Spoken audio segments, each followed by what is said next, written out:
Assalamualaikum warahmatullahi wabarakatuh. Hai anak-anak, bertemu lagi dengan Pak Adi di mata pelajaran SBDP. Untuk hari ini kita akan belajar mengenai tema 1 subtema 3, yaitu apa? Yaitu tentang musik di seni tari. Minggu lalu kita sudah membahas mengenai pola lantai, dan yang kedua itu adalah lagu pengiring di seni tari. Ya, anak-anakku, sebelumnya kita review sebentar mengenai pola lantai. Pola lantai itu ada beberapa macam. Ada yang pertama itu ada silang, horizontal, kemudian vertikal, ada zigzag. Nah, saat ini kita akan mulai membahas mengenai musik pada seni tari. Oke anak-anakku, hari ini kita akan membahas tentang musik pada seni tari. Musik itu berkaitan erat dengan yang namanya itu apa? Sumber suara. Sumber suaranya itu dari mana? Dari alat musik. Pada pelajaran IPA kita sudah membahas bagaimana caranya bunyi dihasilkan. Misalnya alat musik kita. Apalagi? Oh, ada gong. Gong itu cara mainkannya bagaimana? Dengan cara dipukul. Pernah bermain piano ataupun keyboard, itu berarti cara mainkannya dengan cara ditekan. Nah, pada seni tari, alat musik itu berperan penting pada suatu irama ataupun gerakan pada seni tari. Faktor pendukung pada seni tari yang tadinya musik itu berarti ada sebuah lagu. Lagu itu dimainkan dengan alat musik. Jadi seni tari itu bukan hanya berupa recorder yang kemudian dipakaikan di laptop atau dimainkan, diberi pengeras suara, tidak. Nah, jadi untuk tari-tari tradisional mereka masih menggunakan alat-alat musik tradisional. Dan juga alat musik tradisional itu disesuaikan dengan tarian yang akan dipentaskan. Ya, berikut ini ada 4 alat musik yang biasanya digunakan untuk seni tari.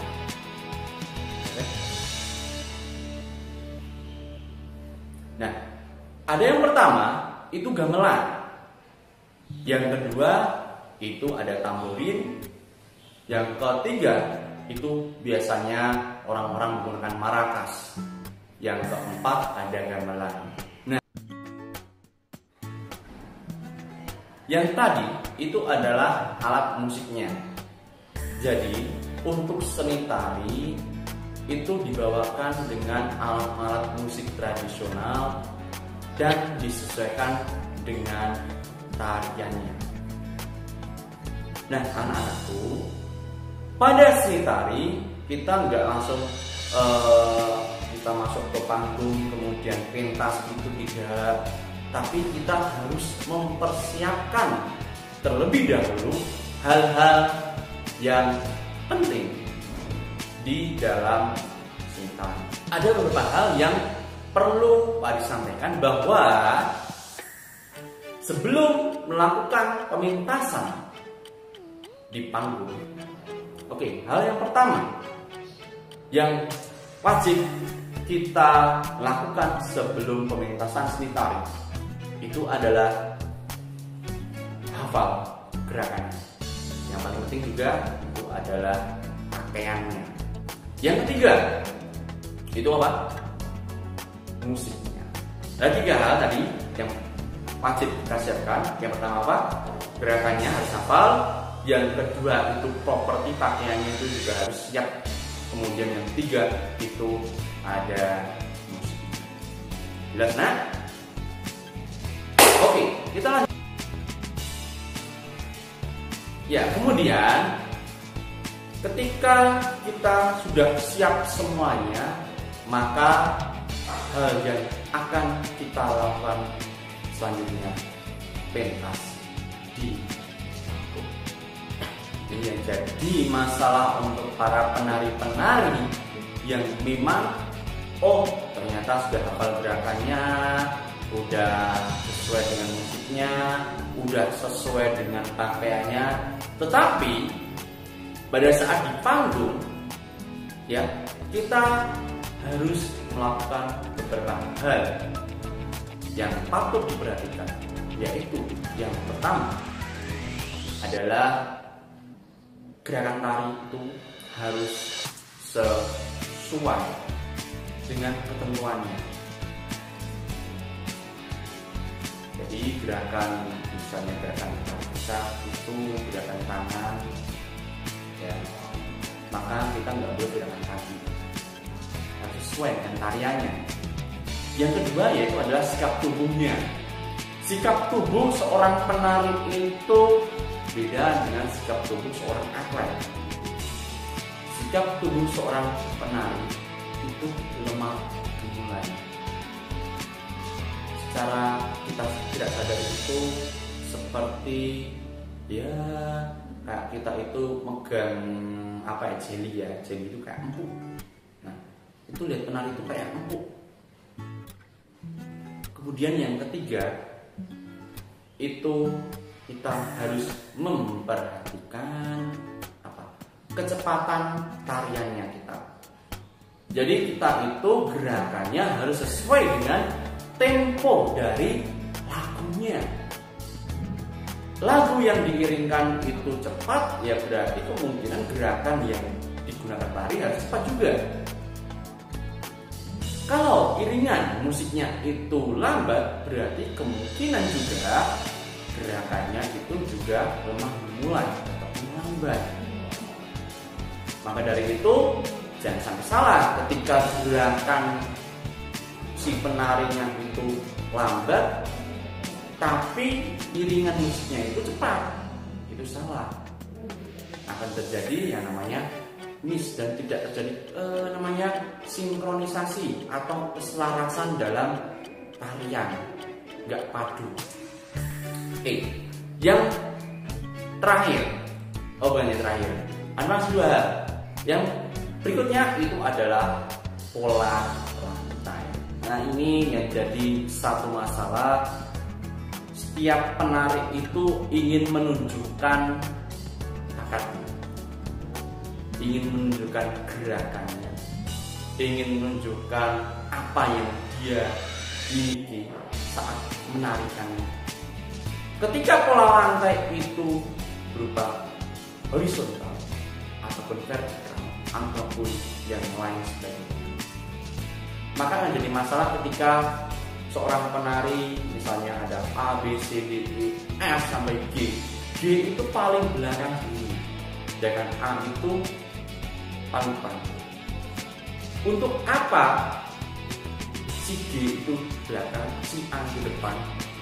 Biasanya yang paling depan itu adalah yang paling hafal gerakan dalam tari.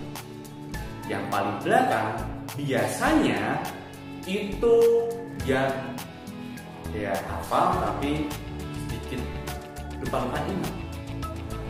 Jadi tidak mesti yang belakang itu atau yang semua penari itu hafal semua gerakan, tidak, belum pasti. Atau enggak yang tadinya bisa vertikal kemudian berubah jadi horizontal, kemudian horizontal berubah jadi silang atau zigzag. Fungsi dari pola lantai sendiri itu adalah supaya kamu terlihat oleh penonton, supaya kamu itu dilihat gerakannya oleh penonton, bukan hanya keselarasan saja yang didapat, tetapi kamu juga bisa dilihat oleh penonton. Itu yang berikutnya.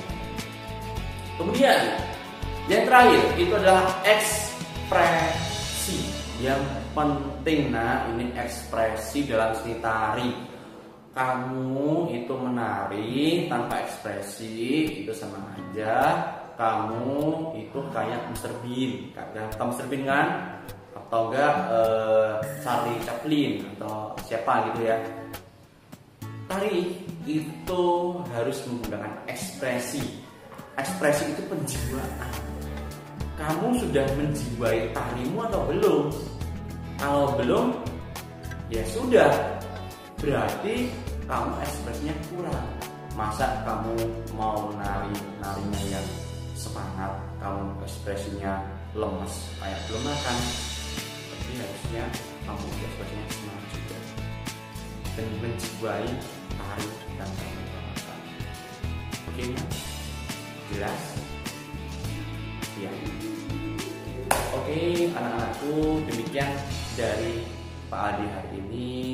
Materi kali ini memang agak sedikit banyak dari yang sebelumnya, atau mungkin Pak Adi yang terlalu lama menyampaikannya ya. Tapi kalian suka kan? Kalian kalau nggak suka ya sudah apa-apa.